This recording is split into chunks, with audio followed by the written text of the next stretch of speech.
Hi leaders, this is Tinyiko Motileni, your leadership specialist for women who are working or leading in the male-dominated industries. As usual, I come to you live from South Africa. So guys, today we're talking about 5 things or 5 ways of making sure that you don't call an unproductive meeting as a leader, okay? It's nearing the end of the year and most of the employees' productivity levels are sort of going down, because it's so many things that are happening at the end of the year.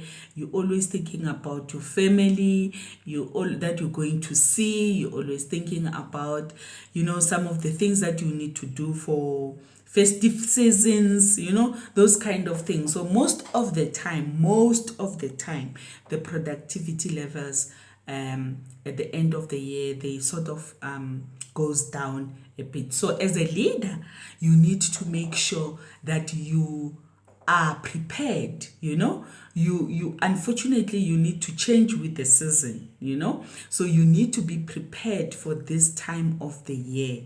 And one of the things that you need to prepare is not to call upon unproductive meetings, because then you're going to make sure that people are, employees or managers are going to be bored and they are not going to listen to you. They are going to shut down.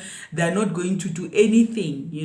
So make sure that you don't call unproductive meetings during this time of the year, especially. You mustn't call unproductive meetings anyway, but this time of the year, you make sure that you don't call unproductive meetings, okay?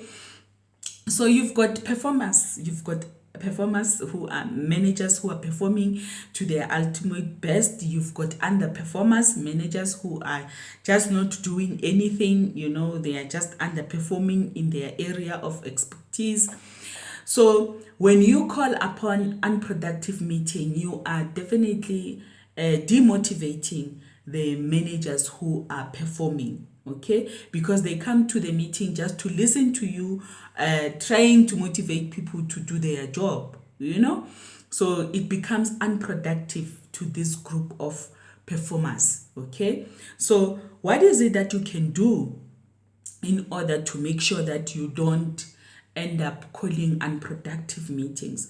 Make sure that you save time by confronting the underperformers. Call the meeting of the underperformers.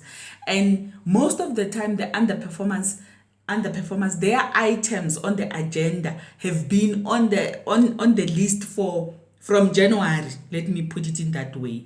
So you've got items that have been on the agenda from January, and this underperforming managers is always coming manager is always coming with excuses onto how this item cannot be ticked off the agenda. Okay, so call the meeting with the underperformers alone so that you don't demotivate the performers, and address the challenges with the underperformers. Okay, do not call everybody just to address the people who are not doing the job. Okay, that's the first thing.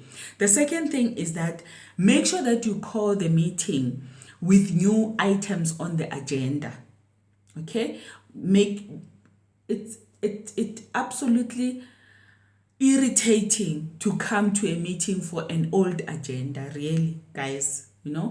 So make sure that you have new items on the agenda so that other managers can be able to be motivated to do more.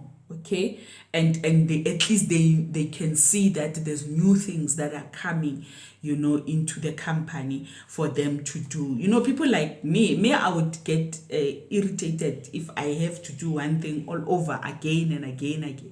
I always wanted to move forward, move up, level up, So new items on the agenda will always excite me to do more, to get into the field of doing things, So the third thing is that make sure that you have got an agenda itself.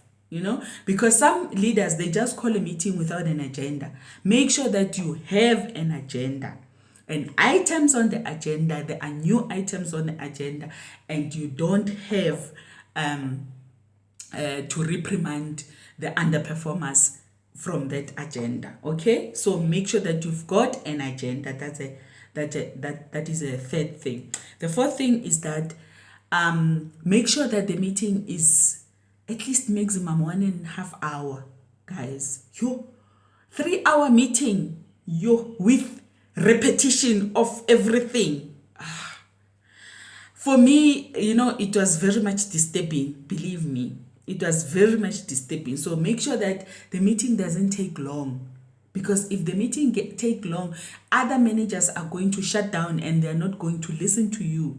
Okay, unless there is a very difficult point that we need to sort out. I don't know, but if ever it's things that we are used to, that we just need to level up from, and all those things, make the meeting to be 1 hour 30 minutes at least maximum. Okay, it mustn't be that long. Okay, so the fifth thing is that be strategic about the meetings in this time of the year. When we're nearing year end, because everybody is bored and everybody's tired, and all those kind of, be strategic about the meetings. Like call them the brainstorming meetings, call them the innovative meetings.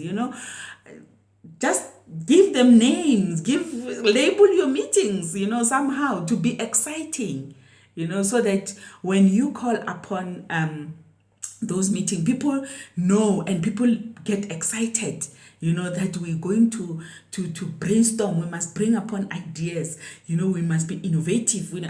I was always liking the fact that I need to be innovative about my leadership. That was exciting for me, coming up with changes, leadership changes, that was exciting for me. So label your meetings in a way that managers are getting excited to come to the meeting, And then the last thing is that have a change of scenery, don't hold the meetings in the boardroom all the time. I don't know, but for me, sometimes the boardroom is boring, So hold the meeting while we walking around the factory, a walkabout meeting, hold the meeting in the canteen, buy your managers food, go into the canteen, buy managers food, hold the meeting. You'll see how productive those meetings are, while we eating, we thinking and we talking, The other thing is that maybe there's a big tree outside the office where there's a shade. You hold the meeting under a shade, So come up with those exciting areas where you can hold the meetings and bring back the productivity, of the managers, of the leaders, of your subordinates, in the level that it should be. Because one thing for sure, your employees or the client doesn't want to know that it's January or it is December. No, the productivity levels need to be the same for your employer or your client. Okay, so it is very, very important that you, as a leader, as a people's leader, you come up with ways to make sure that the productivity levels doesn't drop. Okay, and one of those things is to make sure that you don't call unproductive meetings. Okay, so thank you so much, guys. Those are the five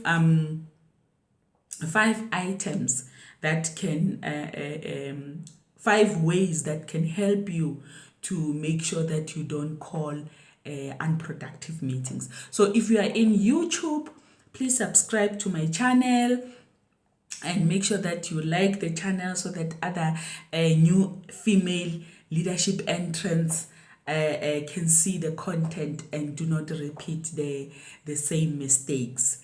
Thank you so much. I appreciate everyone who is responding and watching my channel on YouTube. See you in the next video. Bye bye.